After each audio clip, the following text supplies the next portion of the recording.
आज चाहिँ मलाई एकदम करेन्ट चाउचाउ खान मन लागेर साथीहरूको त आज करेन्ट चाउचाउ पसन्द गरेर करेन्ट चाउचाउ पनि ल्याइसकेको छु। पानी पनि उम्लेर टक्क रेडी भइसक्यो। साथीहरू मेरो चाउचाउ उम्लेर पनि रेडी भयो। अनि त्यसपछि मैले यता करेन्टको मसलाहरू मिक्स गरेको छु। त्यसपछि मलाई गर्ने भएको छ धेरै। चाउचाउ खाँदा कस्तो मिठो होला, यस्तै पाकिरहेको छ साथीहरू। यो चाहिँ बन्द गर्छु, धेरै बोइल भयो।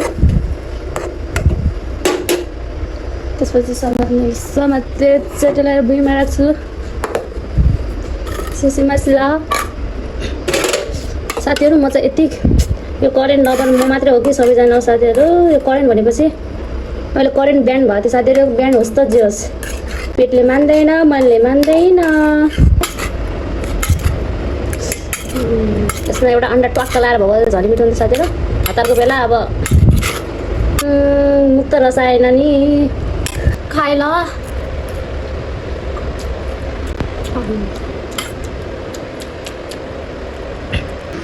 साथीहरू आजको मेरो मिनी ब्लग यहीँ टुङ्गिन्छ।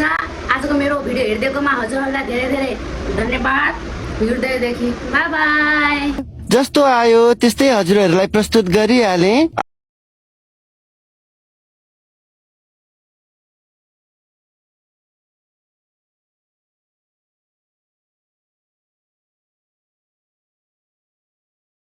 जस्तो आयो त्यस्तै हजुरहरूलाई प्रस्तुत गरिहाले।